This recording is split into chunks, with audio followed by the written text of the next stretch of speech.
Welcome to Bobby Owsinski's Inner Circle. I'm Bobby Owsinski, and this is a show all about music, music production, and the music business. My guest today is Russ Hughes, founder of Pro Tools Expert and various other audio expert sites. But first of all, turnabout is fair play, but usually it doesn't happen for an artist. Usually it's the record label that gets the upper hand. But we've just seen something this last week that really turned that on its ear.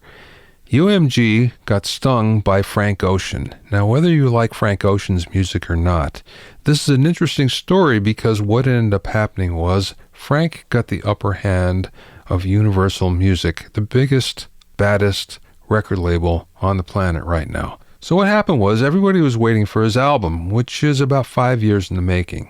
And there was a lot of promo that UMG put out in order to kind of build up to this. What ended up happening was he released a visual album called Endless on Apple Music as a video stream. And then the very next day turned around and released an audio-only album called Blonde.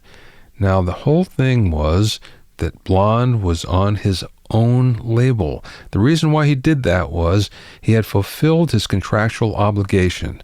So what ended up happening was Universal wound up with an album that was only video. That's it. Only a bunch of videos. And they didn't have the rights to the audio portion. It turns out that Frank parlayed an advance from Apple Music to pay off all the money that he owed Universal. And then, unbeknownst to Universal, started to create the real album. Not what he was playing for people, not what he was showing anybody, but the real album. Now, usually there's something in the contract that says after the last record, you have to wait X amount of time before you can release another record on another label. And apparently that wasn't the case in this agreement, which you'd have to wonder, how would a Universal attorney let that go by? But anyway, it's very interesting because UMG got caught, and usually that doesn't happen to a record label. So hats off to Frank Ocean. Whether you like his music or not doesn't matter. He actually got one over on a major record label. If you have any questions or comments, send them to questions@BobbyOInnerCircle.com. Don't forget to check out my 101 Mixing Tricks program and my other online video courses at BobbyOwsinskiCourses.com, as well as my music industry and music industry production blogs. Just go to BobbyOwsinski.com to find the links, where you can also read excerpts from my books. Next thing I want to talk about is the passing of Rudy Van Gelder. And for those of you who don't know Rudy Van Gelder, he was probably the pioneer engineer. Everybody always thinks of Bruce Swedien as kind of the godfather of modern engineering. Rudy Van Gelder may have superseded him. As a matter of fact, I know he did. He was 91 years old when he died. And Rudy was responsible for all of the big jazz recordings of the 50s and 60s and even afterwards, 70s and 80s. All the stuff from Blue Note and CTI, John Coltrane, Miles Davis, Donald Byrd, Thelonious Monk, Sonny Rollins, Wayne Shorter. You can go on and on and on and on. But he was a trendsetter in many ways that most people don't realize. The first thing was he was one of the first do-it-yourself guys. He never worked for a record label. He never had a mentor. He learned all by himself. Not only that, he was the first guy to have his own home studio. Most of those fantastic recordings were done in his parents' living room. And eventually he developed his own from-the-ground-up studio in Englewood Cliffs, New Jersey. They became very famous, and there's a lot of hits that came out of that as well. Hundreds and hundreds of hits. But the fact of the matter is, he was the first guy to do that. He was also the first guy to understand about microphones and how important they are. And he had the second Neumann U47 in the United States and quickly learned that Neumanns were the thing for him to get his sound. So he specialized in using Neumann microphones, and he promoted Neumann in the United States before anybody knew anything about them. Pretty interesting. Rudy Van Gelder was also someone who would never tell anybody his methods and techniques. A lot of people asked, a lot of people wanted to know. I always wanted to get him to interview for the Mixing Engineer's Handbook and never could. And he never told anybody how he did things. And only in the last 5 or 6 years did he have an assistant. He always did everything by himself. It was completely do-it-yourself. So all these great techniques that he used, and he made wonderful recordings. none of the techniques are documented. And the only thing we have are a few pictures of all these various artists in the studio. But even then, Rudy would actually change things. He would change microphone positions, so no one ever knew for sure what he was actually doing and what he wasn't. He was also very fastidious about his gear, always wearing white gloves when handling his microphones, never letting any of the clients move his microphones. He was a one-of-the-kind guy. He was way ahead of his time. If you go back and listen to those old great recordings, a lot of them in mono, they just sound fantastic. And his later recordings sound fantastic as well. And he wasn't a guy that was stuck in the past. He was firmly in the digital world. He made the transition whenever he could to any kind of new gear, and really someone that all engineers should look up to. So if you don't know about Rudy Van Gelder, look him up, listen to some of the stuff he's done, because he was one of the giants in our business. My guest today is Russ Hughes, who had a successful career in multiple aspects of the music business, but started a small blog dedicated to helping Pro Tools users. That blog has grown into a group of sites that cover a variety of digital audio workstations that may be the most influential in the audio world today. Those sites include ProToolsExpert.com, StudioOneExpert.com, LogicProExpert.com, and AbletonLiveExpert.com. I spoke with Russ via Skype from his office in the UK. Tell me where the idea for Pro Tools Expert came from. It came about as an accident, as all good ideas do. My wife came to me in 2008 and said, "Hey, I'd like to do a postgraduate course in politics, and I'm going to still do my full-time job. So every night of the week, I'm going to be studying, and every weekend I'm going to be studying. So you've got to find something to do with your time for the next year." So then about a week or so later, it really was all like this. I was in the DUC, the Avid DUC, and it was about the time that Avid had acquired Wizoo and become Air Virtual Instruments. And people were going, "Oh, somebody should do something about that. There's no support for these Air instruments." And in my experience, my dad sort of always taught me that when people say somebody, they mean anybody but themselves. And I thought, well, I've got a year on my hands. I've got nothing better to do with my time. And if nobody else is up for the job, then I'll do it. And I had no idea what I was doing. And I thought I had no idea about coding web. So I thought I'll use a blog. So I used Blogger. And I thought I'll make a few videos, give away a few sounds that I've created over the years when I was using other samplers and stuff, so I could get some samples for use in structure. And I'll make a few videos, and we'll see what happens. And the rest, as they say, is history. I thought, Bobby, I was nobody. Nobody really knew me in the DUC. I had a few opinions, as everybody does in forums. But I wasn't known to Avid, and I wasn't known to the Pro Tools community in that way. I was just the only guy who was stupid enough to take the job. And so I thought, 20, 30 people a week would watch my videos. And before I knew it, thousands were watching them, and then tens of thousands. And it all went a bit silly. Wow. What was the run-up then? So how long did it take before it dawned on you that, wait, this is maybe a serious career path? Yeah, well, it didn't really... it's hard sometimes for people to really believe you when you say you're doing something for altruistic aims, but it really was, at the outset, me just thinking, you know what? I'd been in studios and production for 20 years previous to that. I'd been around some really great people who'd shown me the way and kind of shown me cool tips and tricks like you, Bobby.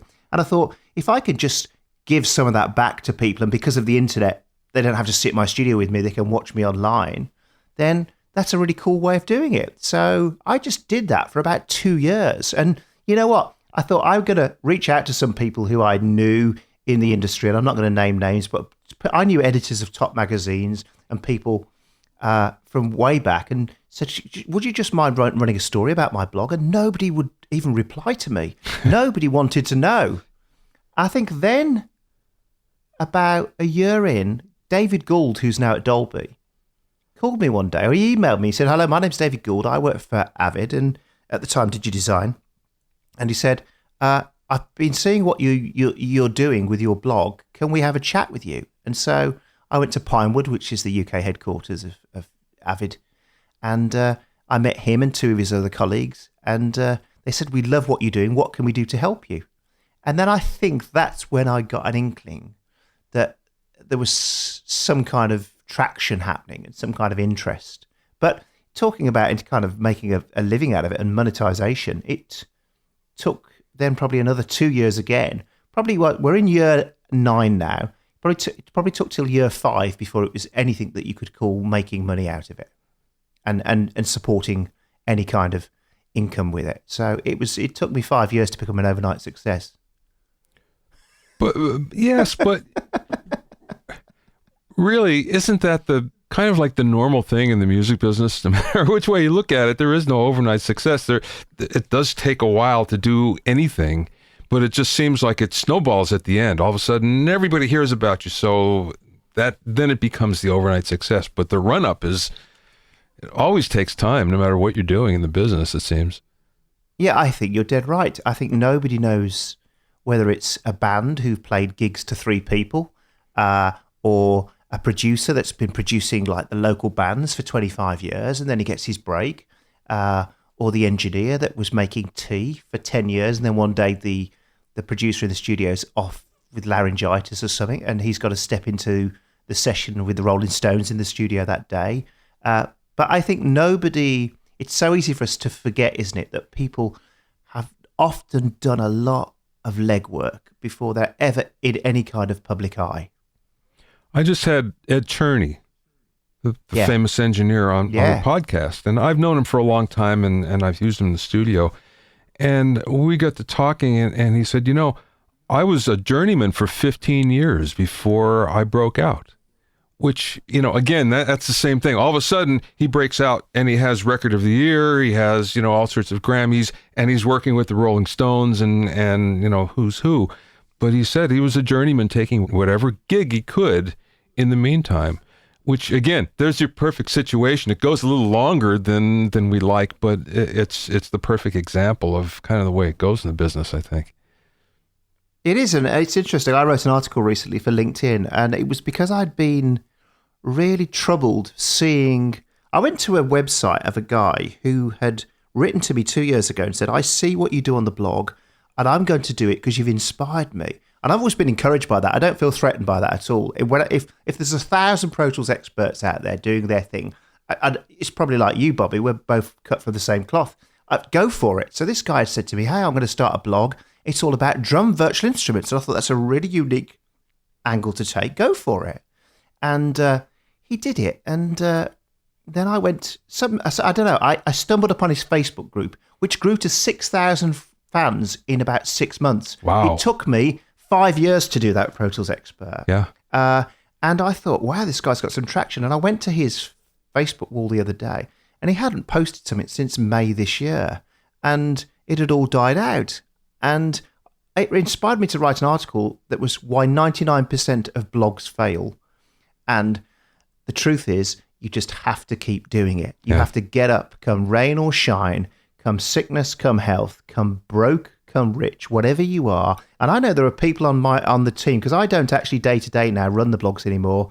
I've got Mike and his team over at Pro Tools Expert doing it. I know there have been days when they've lost friends or they've got family in hospital and they've still posted a blog post because they're so committed to supporting the community. And I think that's the truth of it, isn't it, Bobby? Whether it's Ed with his studio, you with your work, or whatever we're doing, that it's about getting up every day, and whatever you feel like, there are an audience out there that depend on you, that get up and think, I want to read Bobby's blog today. And so they're expecting to see something from you. And they don't know what's happening in your life, but you just keep putting it on. So that's why most blogs fail, because they stop doing it. Well, I know for me, that's the first thing I do every day in the morning. It's the first hour to 2 hours of my life, putting the blogs together. And I don't do it for that day, do it for the following day. But if I'm going on vacation, I schedule everything and I work double the time. So when I go on vacation, it comes out on time and nobody knows the difference. But, and I don't look at it as a burden. It's not a burden. No. It's something that I'm doing. It's fun. I like it. I enjoy the feedback. But if you look at it as work, if you feel it's work, I think, that's the problem for a lot of people, because it is work. It's something that you have to think about, as you well know. Russ, you've gone through this a lot, I'm sure as well, where, some days you think, what am I going to write today? You know? And, Yeah, of course, yeah. Yeah. Then something happens, doesn't it? Yeah. Then something happens. And so here's a sneak peek. I don't know when this is going out, but we just did a poll recently about, we put 3 tuning software applications up against one another and asked people to choose which one they preferred. And the vocal, we left in the original vocal as well, so they could choose of the 4, the original vocal or the 3 tune versions. And only about 10% chose the original. And I kind of felt a bit sad about that because it's a girl I know and it wasn't a bad vocal. It got a bit of pitchiness now and again, but it was kind of stylistically pitchy. And so later on this week, I've written an article because then it inspired me to write a new article, which is that perfection is overrated. And if you listen to some of the best albums out there and some of the best tracks, like Every Breath You Take, the tempo's all over the place. Yeah. There's wow and flutter on it. Sting's vocal, I know somebody who put Sting's vocal from that track, from the multi-track, into a tuner, and it's all over the place. But it is a perfect pop song. Yeah. And if anybody tells me it's not, I'll rip them a new ass. But perfection is not what it's about. Yeah, I know. So that's I get inspired. Do you read? You probably see stuff happening on the blogs, and you think, oh, that's a good idea for an article. Oh, all the time. Yeah. As a matter of fact, I keep a list of things, as I'm sure you do, where I can always refer back. And a lot of times someone will do something and I'll go, oh, I wish I would have thought of that. That happens a lot too. Just like you're talking about your tuning, where it's like I'm sitting here thinking, wow, that's a good idea. I wish I would have done that. But, it's But I remember we shot The Breeze, didn't we? Do you remember at NAMM last year? We were shooting The Breeze with Cliff Marg and we were having dinner and the stories you guys were sharing. And I thought, Bobby's got about a year's worth of blogging out of this meal alone because there's some great stories. Like, do you remember they mentioned that you've probably forgotten this from that meal, but what his co-director from Marg Audio said that when they swapped to Electrets or Dynamics or something at the Morban Tabernacle Choir, they put all their vintage Neumanns in a cupboard and they're all in storage. Yeah. These vintage Neumanns. And I thought, what a great story.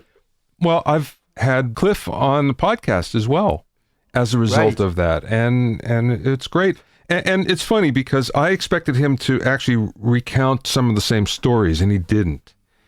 And there was one in particular that I had to drag out of him, and that's how he came up with the ZQ, with the airband and everything, trying to emulate the sound of a 251, which I think that's so important to the story of that EQ. Yeah. And it's something that he kind of overlooks, I think, sometimes, but and it's very true. If you put that EQ on certain tracks, you're going to pull that sound out. It's not going to be exactly the same, but you pull it out. So again, yeah, you're right. Just, sitting there with him, the whole time I'm thinking, yeah, okay, I know where I'm going with this, with him, if I can get him on the show. So, but it's the same with you because, again, you have a rich history. And let's go back and talk about that for a second. So before Pro Tools Expert, what were you doing? Well, where it all started was that I was working in a music store in the early 80s when MIDI arrived and sampling arrived. And it was a music store called Jones and Crossland, which was in the second biggest city in the UK called Birmingham. And just down the road, we had studios. We had some big bands from Birmingham like UB40 and Sabbath and all these kind of... Zeppelin were just out, all those kind of bands had been born out. So it was quite a rich musical heritage. And just up the road as well, we had 2 big concert venues. And very quickly, I'm one of these people that can work things out without manuals, although I do devour manuals. So around that period when it all kind of hit, I started kind of understood MIDI early on and understood the whole of the music technology thing as it kicked off. And some bands started to come to me and say, oh, we've just been in the studio with this top producer. We haven't got a clue how he made our sounds with these synths or a clue how this sequencer works. Can you do it? And so I became basically, do you remember programmers? I was a programmer in the early days. Yeah. And I was working for loads and loads of top bands, programming for them, often to get their live shows out on the road, to take I'd have to sit down with the album. And often the producer wouldn't tell you. I'd have to sit down with the album and translate what had happened into the studio for live. This was before any kind of Pro Tools rigs and stuff. It was just ropey sequencers and stuff. And I'd have to get synths like the DX7. So I was an early DX7 programmer. So I understood operator synthesis really on. So they'd come with DX7s and say, I need to get this sound we used in the studio. I don't know how he did it, or the Jupiters and stuff. And so I would basically build an album for a band for them to take out on the road.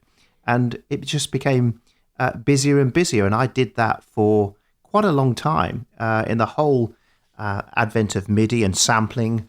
I remember when the first sound designers came along, when it was just 2 channels and it was £25,000 with a Mac. Yeah. So that was where I got into it. And then I was also a musician myself. Obviously, that's why I was working in a music store. And so I started doing some writing myself and some producing myself. And I worked actually in the gospel music industry for quite a long time, writing for that. And so it became quite well known in that small world. And so would hang around with some really great talent. And it was really exciting. And that was 30 years ago now. So the whole of the 80s, I was doing that kind of stuff, and then into the 90s, I walked into studios more and played more and wrote more. So I did a lot of publishing, and that was fun. You just mentioned gospel music. I didn't realize gospel was that big in the UK. It's not. It's nowhere near as big as the US, because the US, it's kind of culturally part of the whole musical makeup. But the whole kind of Christian music scene in the UK, it's a niche, but it still has a noticeable size. And during the whole last 20 years or so, there's things like the Hillsong movement happened, which is mammoth. They're out of Australia, and the Vineyard movement, which came out of California, and all those kind of gospel brands, should I say? I'll be shot for saying that, but that's the best way of saying it. They have grown into sizable chunks of business now. The big market still is the USA, but there's big markets out there as well in Australia and Europe and the UK, and so it's quite a sizable chunk, but nothing, as you say, like America. Yeah. Actually, when I think of gospel music, it's different than Christian music. You're talking more Christian than gospel, right? Yeah, middle of the road Christian music, kind of like people like Steve Curtis Chapman and people like that. Got it. Those kind of guys, and a lot of that runs out of Nashville in America, doesn't it? Yeah, it does. That seems to be the hub of all that. And that's right. There are studios that are big, huge facilities. Yeah. That's all they do there, which is very interesting to me. Sparrow is the big brand. Sparrow, yeah. And not only that, the music is great. The artists are great. Everything is dynamite about it. It's just that they have, and unfortunately, they're not widely known because of, it's not secular enough. Although there's been some crossovers, but you look at it and you think, wow, there's some great artists here. A lot of stuff has been born out of that. So if you think of somebody like Vance Powell, he started off mixing for Jars of Clay. Yeah, that's true. Yeah, who are a gospel band, a Christian music band, and then obviously Vance has got his own, won a Grammy this year for his work with Chris. Yeah, and so there are a lot of people that find themselves in that industry for a period of their lives, and it can be quite fruitful. But as I say, it's gospel, I suppose, in American terms, is kind of the black gospel music, isn't it? Yeah, it is. Yeah. Yeah, when you say gospel, that's kind of what you think about. That's why when you mentioned gospel, I thought, wow, I didn't realize that there was that kind of culture there in the UK. And I've been in the UK a lot, so I figured I would have been exposed to it at some point. But anyway, it's been such a small market; it's all kind of combined together almost. You can't make it as narrow. So you'll find that the black artists are working with white artists, and often on the same platforms and gigs. As it should be. As it should be. Yeah, it should be. Let's get back to Pro Tools Expert for a second. So eventually you then expanded into other workstations. I'm wondering what was behind that. Was it because there was a market niche that you spotted? Was there a number of people that said to you, I'm getting a lot out of Pro Tools Expert. I wish there was something more specific to what I'm doing? Because honestly, in my 101 mixing tricks, I've found that where I try to make it as agnostic as possible, and much of what you have in Pro Tools Expert is agnostic as well. There's some, very pointed articles and videos, but a lot of it's very agnostic. But still, there are some people that just can't make the transition from one dot to another. Well, it's actually interesting. I was told to do it. What would happen is that we would probably get an email a week when we were just Pro Tools saying, when are you going to do one for Cubase? When are you going to do one for Studio One? When are you going to do one for Logic? And I always resisted it for the simple reason is that Pro Tools Expert was born organically. It wasn't contrived. It wasn't, let's build a brand. And it wasn't, let's go and find all the Pro Tools users and make money out of them. It was not born out of that, as you know from the start of this story. It was born out of somebody who used the software, who wanted to help the community. So I really thought that the only way this can work is not that if I do it, but if we can find other people to do it for us. So if we can find somebody who's as passionate about Logic with the same kind of, who can build the same kind of community and have those skill sets, then that's possible. But I kept pushing it to the back of my mind. Then I was in London and Pete Gorges from Wizoo, UJam, the guy that invented lots of great virtual instruments, he's now making virtual guitarists. He's a friend of mine. And he took me out for a coffee and he said, Russ, I need to talk to you. You should do all of these. You can do this. And he kind of pointed at me and was really quite tough about it and said, Russ, you could do this. I said, well, Pete. So I went home that night and registered all the domains with no idea of how we were going to do it. And then I first found a guy called Dennis who was running Dansky's Logic blog. And I reached out to him and said, listen, I've been asked to do a Logic one. Would you be interested in doing it and calling it Logic Pro Expert and going for it? And he went, yes. So we tried it. And that just took off really quickly. The great thing about doing all the hard work in the early days, it's a bit like being a management company that signed a great band, isn't it? That once you've got one under your belt, it's a lot easier to get the second one out normally because you've got some reputation and you've got some credibility. And that's how it's always been done. So each time we have felt that we should try and do another one, we've gone and found somebody. So like Martin Delaney, who runs Ableton Live Expert, is a passionate Ableton trainer. He's really good at what he does. He's got a lot of respect in the community. So he runs that. And they're all independently run by these guys. We kind of give them the infrastructure and the backbone. And then we say, right, over to you now. You're going to write the articles. We're going to find ways of get advertisers so that you can give this away for free, this stuff. But otherwise, it's over to you. So Studio One Expert, for example, that has done in a year in terms of readership and growth what it took 5 years to get Pro Tools Expert to. Wow. And I think that's a combination of, one, the popularity of Studio One Expert that's coming through and the enormous love that PreSonus have. I really didn't think that was going to happen because PreSonus do such a great job anyway. And secondly, it's down to a great team who are just working really hard. But I think thirdly, it's down to the Expert brand has some kind of equity in it now. Yeah.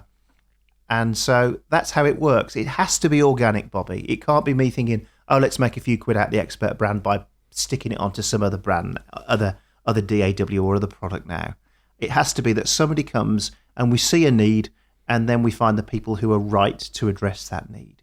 Well, it all comes down to that. If you have the right people that are passionate about it, then that's the whole game right there. Because if you have someone that's doing it just as a gig, it's not the same as somebody who's really, really into it and lives and breathes it every day. I think the first thing, I tell you, it's the worst advertising for a job ever. Because when we go to a person who we think is going to be the editor of a new site, we say, do you want to work really hard for a year for no money? Because that's the opening gambit for the Expert sites. You don't do it for money. You certainly don't do it in the first year for anything other than you're passionate about serving a community. Because the first year, you just have to put your hours in to try and build a community that we can later on try and create some income to support the people that are running that site without having to charge the users who are reading it. Yeah. But again, you tell them up front. Yeah, we don't say, do you want to be a millionaire? Because I'm not a millionaire. Nobody's a millionaire doing this. So that's how it was born, and that's the whole philosophy of it. What do you see as the most popular DAW right now? It's hard to say. It's such a... I always address we've been doing a myth series recently on Pro Tools Expert, which is the best DAW myth. And so let's deal with that one first. In my mind and in the mind of all the teams that are on the blogs, the best DAW is the one that suits you. I think that's the reality. They're so close, Bobby, aren't they? They jump each other. Like one does something, then someone else does something. And then as you see them evolving, somebody will get ahead with like tuning or somebody will get ahead with timing and some of the great features. So in terms of the best DAW, I don't buy into that argument. I think it's a pointless one.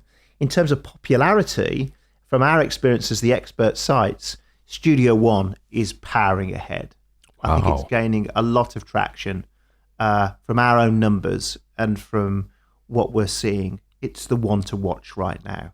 In terms of a music-making application, It can't touch Pro Tools for post. But in terms of a good, solid music application, it actually reminds me of the early days of C-Lab when they did Notator and Creator in the early 80s. It has that kind of feel about it, that kind of originality about it, that kind of excitement about it. You're talking about numbers of seats out there. I still think that Pro Tools owns it. We have to face that. That's a fact. It's still the most ubiquitous platform in pro studios and in post houses around the world. Yeah. It's a simple fact. And I don't think that will go anywhere soon. That would be my own personal view on that. It's funny because I talk to a number of people that come from large post facilities, and I live in Burbank, so I'm right in the middle of television and movie post. And you talk to some of these people, and they'll say, every single decision that we have is so wide ranging because we have 250 workstations. We have 150. And these numbers that they throw out of Pro Tools stations that they have, it'll boggle your mind. But that being the case, it's true. Every time there's a new upgrade, they have to really take stock on whether it's worth it, because if they have to change something, it's going to cost them a lot of money across all of them. And it's something that the average user doesn't run into at all, but yet the post community does, and it's something that they're very cognizant of. One of the things that it looks like it's happening, though, is, do you feel this? And this is what I'm getting from people. Tell me if you feel the same. Do you feel that Avid is kind of looking down market now instead of at those major users? I think that not necessarily down market. I do think I've recognised, I don't know how you feel, but a real change in tone from Avid for the better in probably the last 6 months, in terms of the conversations we've been having with them, in terms of their marketing outreach, in terms of their offering. And if you think about what they've been bundling with Pro Tools, they suddenly got, what people do want, extra stuff. So a lot of stuff that used to be behind the paywall is now free, used to only get with HD. But more than that, I think that I'm seeing less of the Avid Everywhere message that we had real concern about on Pro Tools Expert, and it didn't endear us to Avid because we truly didn't believe it. And if we truly don't believe it, and one of the reasons that Pro Tools Expert has earned the reputation it has is we've always tried to be as honest as possible, whatever that's cost us. It has cost us dearly sometimes in terms of advertising revenue. We've had accounts cancelled on us worth $20,000 because we won't say something nice about something. But I think I need to be able to sleep at night, and I think that's how. And users aren't stupid either. They know if you're you know what I mean. You can't fool people. You can for a short period, but I really do believe that the tone of the message seems to be probably more inclusive rather than down market. That would be the word I'd use. I think there's a sense of trying to that grandiose visions. In some ways, I think that Avid Everywhere was one of those conversations they should have had in the building, not outside the building. Yeah. Does that make sense? Yeah, it does. Say, this is what we're trying to achieve. A bit like Apple and the whole i environment is that the iTunes thing is an ecosystem. And Avid Everywhere, at its simplest form, is an ecosystem they're trying to create. They're trying to be the next Adobe. I get that. But I don't know how wise it was to put out these grand ideas and these grand plans to generally most people who don't really give a rat's ass about it. They just want to go out and either go into a post house and make movies all day with software that works, or make great tracks with software that doesn't crash. And so whilst you've got these grandiose plans being talked about from large platforms at Las Vegas, the average person was going, this doesn't really connect with me. It's a bit like the big problem we've had in the UK with the whole Brexit vote, and I don't want to go political here, but what people didn't account for when they were using the message of fear about we're going to all be more broke was, to the average person in Britain, they felt broke anyway, so it was no different. And the comparison I'm trying to draw here in that illustration is that the average person looking at those kind of things from Las Vegas shows and stuff, it just doesn't translate. And I think that I feel that Avid that the penny might have dropped there, and in the last 6 months it does feel a much more inclusive, much more grounded message. I don't know how you feel. Well, it's good to hear because there's another podcast I do, Audio Nowcast, and there's some people that have been very plugged into Avid for a long time. Avid execs, they were beta testers. They knew people within Avid that they could talk to if they had a problem. And that has all gone away. Where now you sit with these people and I go, I don't know who's over there. All the people I knew are gone. I don't know who to talk to if I have a problem. So that seems to be very pervasive these days. It's hard to find a friend over there, a friend at Avid, and someone that you could talk to. Now, you're kind of on a different level because you should be dealing with them on a different level. But it's good to hear, in fact, that things are looking more positive, because from our side, it doesn't seem that way. There's a lot of question marks still. So I feel good when I hear what you're talking about. Let me put it this way, though. I'm not saying everything's perfect at Avid. I still think they have a lot of work to do. They have a lot of work to do with building trust again. Yeah. Trust on a technical and on a social and on a personable level. Because of what you've just said, in fact, most of the people I knew at Avid when I started the blog are gone. I've outlived virtually every member of staff at Avid since running the blog. Yeah. I've outlived at least one CEO. I've outlived more execs at the top table than I can count on two hands. I've outlived most of the staff. In fact, there's probably 5 people left at Avid now that were there when I started running the blog 9 years ago, and that's partly par for the course with a corporation. I said to them, I was sat down by the then CEO Gary Greenfield, if you remember Gary. Yeah. And he said, "What do you think is the issue facing Avid?" I said, the biggest issue facing Avid is you're a corporate, and most of the people that got into this industry got to stick it to the man. We don't do corporate.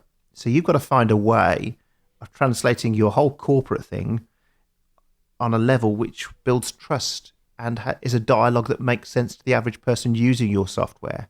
Most of the people using your software don't go out and play golf on a Sunday. Most of the people using your software don't dine at Michelin star restaurants. They're sat behind a mixing console with a burger in their hand. So that disconnect has to somehow be matched.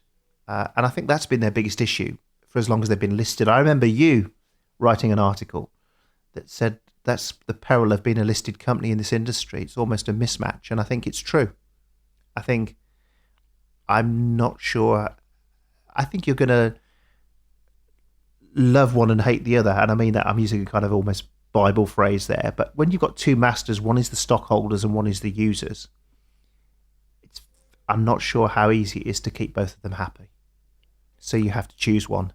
And I'm guessing most of the time it's the people that are buying the stock. Yeah. Yeah. Well, sad but true. Sad but true. Do you think that there's a possibility of Pro Tools being spun off? If you want my honest opinion, I think it's been for sale for at least 3 years. Really? I think that's been going on behind the scenes for a long time. I think that if you talk to them officially, and I've had quite a lot of off the records, nobody has ever said to me that is the case.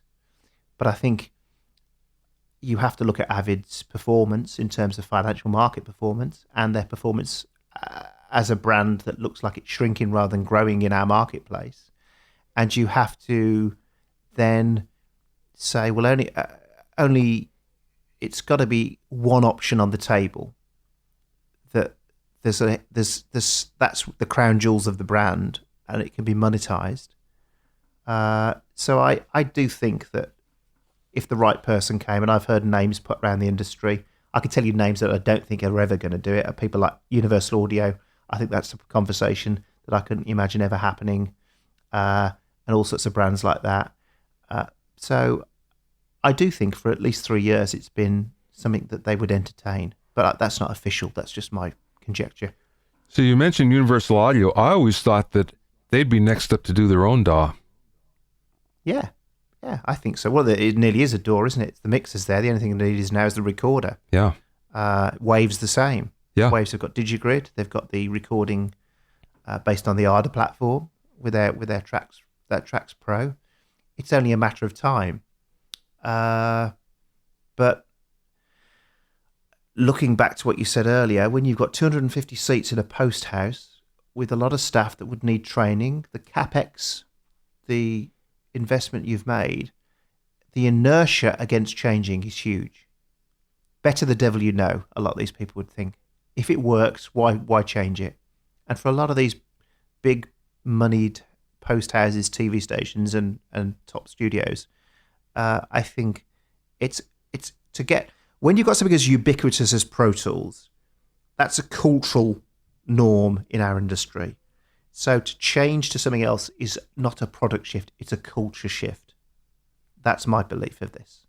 Pro Tools is ubiquitous, and to change that overnight, I reckon it would take, if Avid stopped today, it would take 5 years minimum for everything to shift to a new place. That would be my view of it. I think you're right, Russ. And I just had a dialogue editor on the show who works on a bunch of big network television shows. And he was telling me that he went through a number of DAWs and over a 10-year period where the industry was looking for something and couldn't standardize.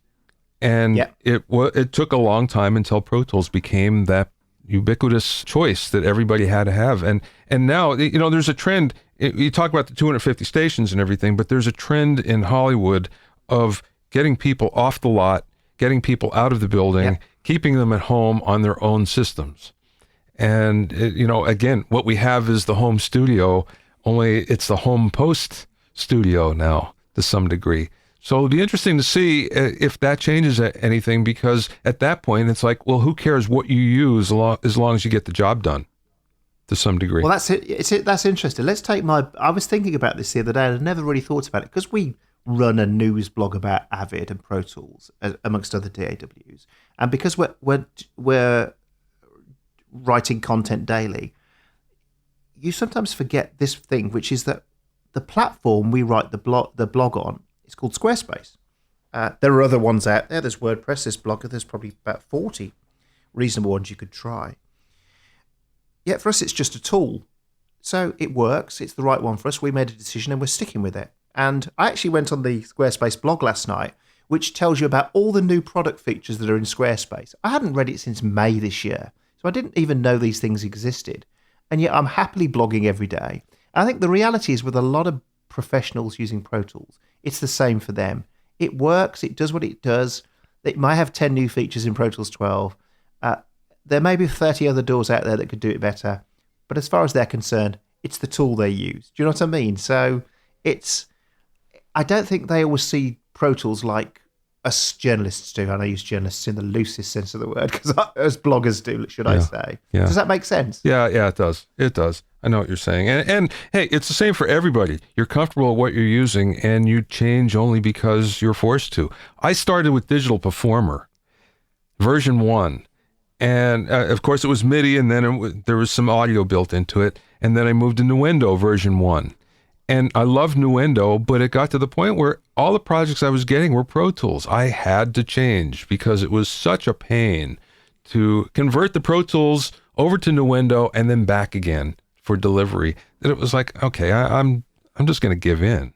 So at that point, it was the industry pressure that was telling me to do something that I didn't really want to do. Happily, it worked out. So I'm not complaining, but there are points in time where you look at it and you go, well, hey, it doesn't matter what you're using as long as you're getting the job done and no one's complaining. I will caveat that though, Bobby, which is there's a point when the pain takes over from the inertia.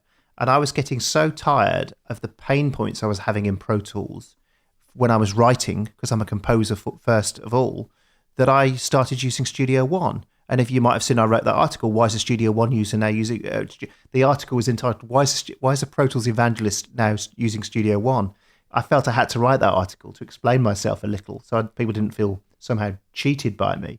And it was because the inertia of learning a new DAW was taken over by the pain of using Pro Tools for writing and composing it. Still a great recording platform, still a great mixing platform, but when it came to composing with instruments and stuff, it was just a pain in the ass for me. Yep. So I started using Studio One, and that's the one I switch on now when I'm going to compose stuff, because it works.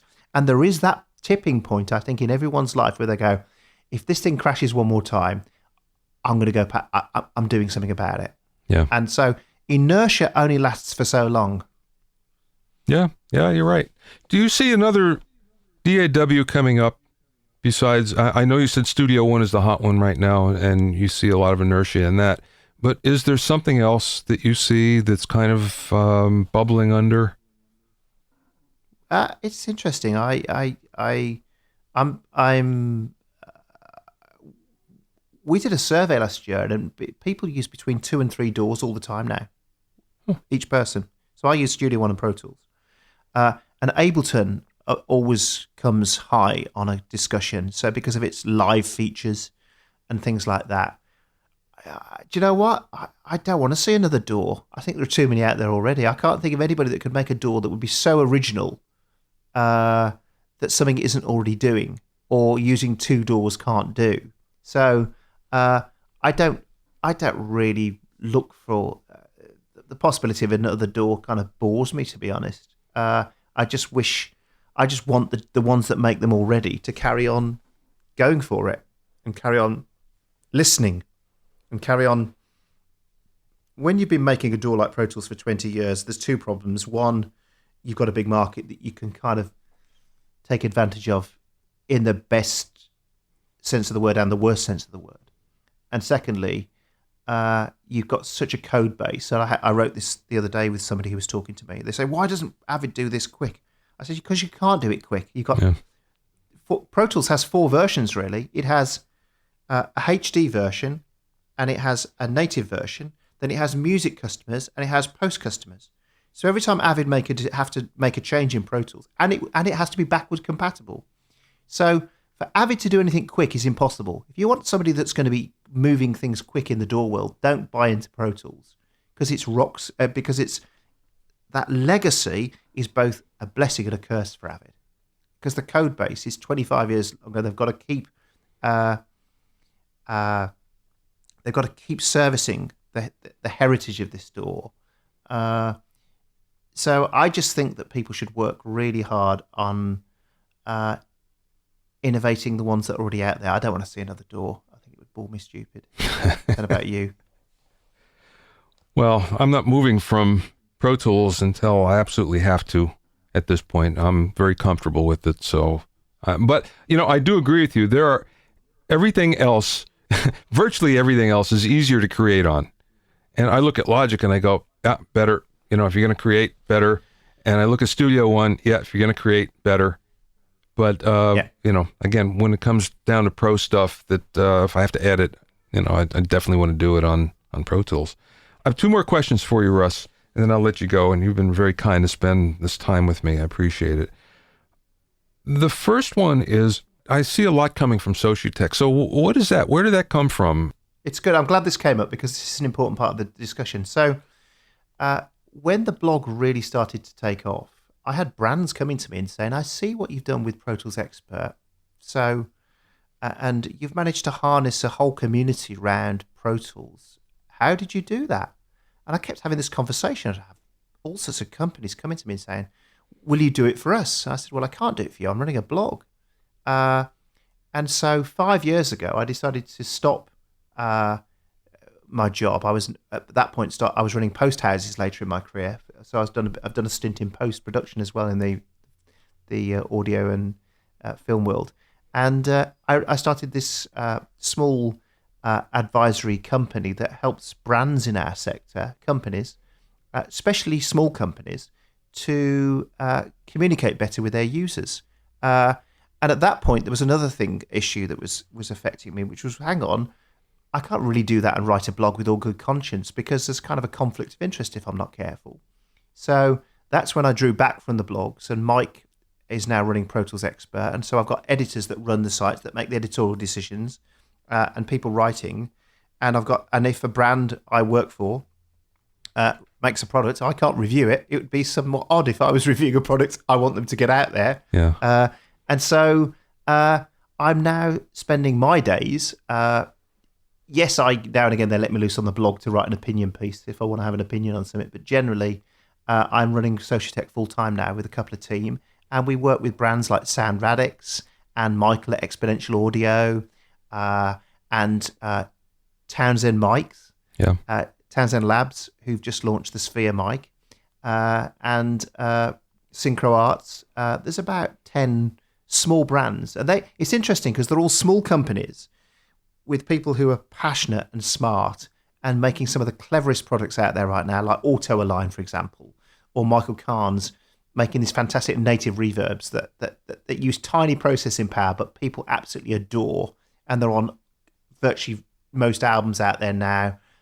You can hear them creating galaxies far, far away. That's as much as I can say without breaking any kind of stuff and all sorts of things like that. So I'm really thrilled to be able to work with some of the nicest, smartest people in the industry who are making great products and helping them to communicate and using the stuff that I learned from my time on the blog about community and what they expect from a company making products for them, so that they are listening to these communities and they are making products that make sense.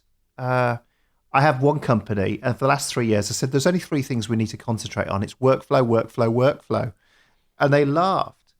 I said, because when you're using this stuff, you haven't got time to read the manual or figure it out. You just want to get on with it and align a vocal or align some drums or connect with a guy in the other side of the world, because I work with Source Elements, the people who do over the internet recording. So yeah, that's what Sociotech is. It's an agency that I advise these companies on product development. So I'm often, let's say Townsend Labs, I've been around with those guys for 2.5 years as they've been developing this mic in secret and going back and forth. And that's been fun. It looks very interesting. I got to say, I just ran something this morning on my blog on New Music Gear Monday, and I featured the L22, and it looks very interesting. I'd love to get my hands on one these days and try it myself. Well, let me tell you what happened with that mic, because this is if you want to know what Sociotech do. So here's an example of what we do. So Chris Townsend called me 2.5 years ago, said, I'd like to chat with you, Russ, about helping me with this project. And he told me about it, and we spent 6 months talking about it. I said, what I'd like you to do at NAMM 2015, which is 18 months ago, is rent a house, turn it into a recording control room, take your mic in, and I'm going to send you some of the most negative sound engineers I know who hate new tech into that house to spend time with you and that mic, and they're going to rip it to shreds. They're going to absolutely tell you what's wrong with it. And he did. All credit to him and Eric, who run the company. They did that, and it was the most valuable exercise we ever did, because I said, listen, unless you do that, if we're going to be expected to be taken seriously by recording engineers, we've got to make sure it's going to work when it does eventually come to market. And that's the kind of, so I give them that kind of advice, which is, I've always been told, as a great expression, you can deal with anything as long as it's the truth. And I think I love that expression. Yes, I agree. Well, that's hardcore, Russ, but it's the right thing. It's the right thing. If you're going to sell these people, then you have to know what they think and what they want. And I did. I sent some really miserable Flat Earth Society sound engineers into that room who love their vintage mics, who own a C12 from 1975 or something, and said, listen, I want you to tell me everything you hate about this product. And that's why now, I don't know if you've seen the numbers, they had a target of hitting £40,000 on a crowdfunding thing in 30 days. It's now just crossed 100, and it's just about to hit $180,000. Yeah, I know. That's impressive. In 6 days. Oh, yeah. Yeah. That's because that mic has been reinvented at least twice in the last 2 years. What more can you say? That's what's supposed to happen. That's product development. That's the real deal. So good for them for wanting to go that far, because a lot of times you don't get that. Last question, Russ. In your time, just in the music business in general, what is the biggest lesson or piece of advice that you've learned along the way in music business, in anything? Was there someone that imparted a piece of advice that really hit home for you? It's interesting. I've interviewed people and asked this question loads of times. I thought it must be easy to answer, but now you've put me on the spot. I'm just thinking for a moment. And actually, this has kind of crystallized in the last few weeks, but it's probably this: you can't rush quality. And it's almost going back to what we just said about the mic, is you can't fake quality. You can't fake a great vocal. Even if the tools are out there now to do things that weren't thought possible of even 20 years ago, you can't fake a great drum performance. It takes skill and talent, both in the artist or the writer of a great song, or the engineer or the producer. And in our kind of instant music making society that we have now, we're kind of presenting a story to the new generation of engineers that anything is possible. You can fix it in the mix. I don't believe that. I think that real quality shows, and even more than that, stands the test of time. So if you're going to get into this, if you want to make a career out of making music, whether that's on one side of the glass or the other, spend time crafting your skills and crafting the things that you put out, because you're never wasting your time if you do that.